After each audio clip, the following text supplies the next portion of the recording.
thank you. Thanks to 1985 Games and Dungeon Craft for sponsoring this episode. Watch until the end to hear about their latest offer. It's so miserable right now. It wouldn't be a one-for-all shoot without a certain amount of suffering. God, Paladin, don't talk to me about Paladin. That was a rough shoot.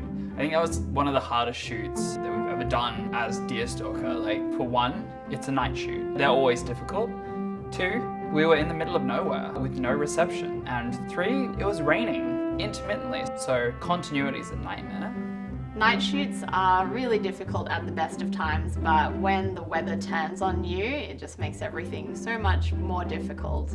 So we've done a night shoot previously when we did tragic backstories, and that was just everyone sitting around a little fire pit, so that was pretty simple. But for this one, the scale was a lot bigger. We had like a large crowd, and then we've got this like pyre stage that we had to get built.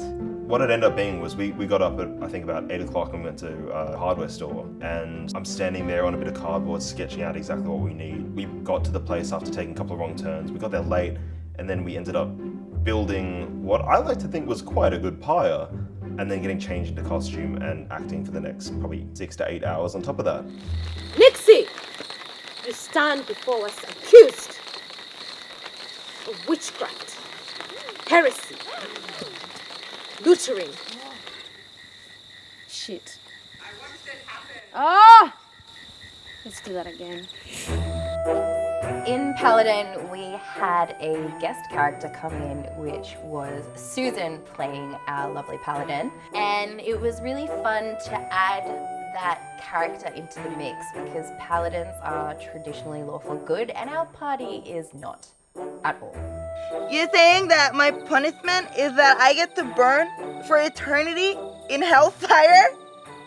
Bring it on! Lorienne, who is the Paladin, is obviously lawful good, a little bit holier than thou, and I wanted to see just like how long a character like that would last when they meet all of these horrible, horrible party members. We're sorry!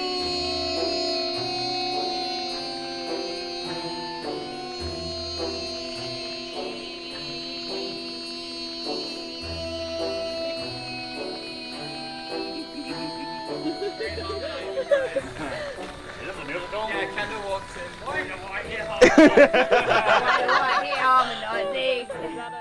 From the moment that I read this script, I knew it was my favorite. It just brought so many elements that I love from film, which is like use of editing to create comedy.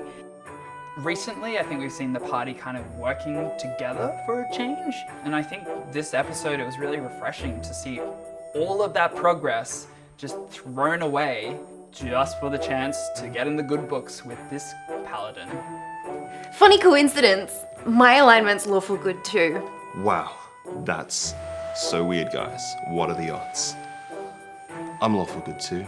I'm the lawfulest guy there is. It was fun to play with that dynamic, having two of our party members with a big crush on the Paladin character and maybe fibbing a little bit to try and impress her. Repent, wench! I love how you said that, by the way. So good. Antrius has never tasted Paladin before, and I think this was an opportunity for him to just jump at the chance. What? I would never! Unless you're into it. Okay, no, I'd rather die than listen to this. I think Nixie has an innate distrust of paladins. I think there's something about anyone who's trying to be a position of moral authority. I just don't see her enjoying that one bit at all. As we saw, I mean, who is this paladin to put her on a stake and try and burn her? It's... Nixie don't have time for that. Well, if I'm going down, Antrius is too! Antrius, you stand accused of who? Oh, fucking. You want to know why I had to give Ethel the best game of Go Fish in her life? Fuck! I think Suzan was probably the first member which wasn't part of the Deerstalkers inner circle. A lot of the other guests that we've had have been friends of friends or like associates. It was fun trying to incorporate another professional into what has always been a very family feeling production. Sorry. Don't worry, I understand the urge. The way that Suzan was able to just hold herself with that power was incredible, and I think it translated so well to screen. Like, she was just able to kind of command that space. And honestly, like, with the lighting and everything, she just glowed. So for the Paladin costume, we wanted something that was really going to give that amazing kind of holy warrior vibe, almost angelic. So we went for a palette of white and gold. Suzan already had her amazing hair, so we were able to play off that with the gold armor and the white underneath. So some people may have noticed a similarity in the Paladin's armor to a piece that I made for the AFK Arena ad where I played Lucretia. I put a lot of work into that, I loved it, and so when we were trying to troubleshoot how to make the Paladin look super ethereal and golden and amazing, we decided it would just be a lot easier for everyone if we were able to take pre-existing pieces and we just painted them all gold. Kindness is its own reward. Why am I doing this? One of the challenges of the schedule for the Paladin episode was that we had quite a few extras on that we wanted to get out of the way. We did all the wide coverage straight off the bat, which meant that our main cast had to wait till the end of the evening to really get their singles. By the time we turned around for everyone's close-ups, it was raining so hard that we had to put them under a marquee and put the camera under another marquee and then try to shoot through without seeing the marquees. So it's actually like really raining during this point, but you can barely tell. Trying to keep going on a night such as that was difficult. I often get through it by overcompensating, like any good bard would. I make a lot of noise, I sing a lot, I guess just pick on myself and as many people as I can see who I feel can take it on the night. You never touch it. No, you never touch it. No, Kendall, do it again. Do it again. What? Why? Let's do it again. Just like, how good does it feel? I don't know, it feels scary.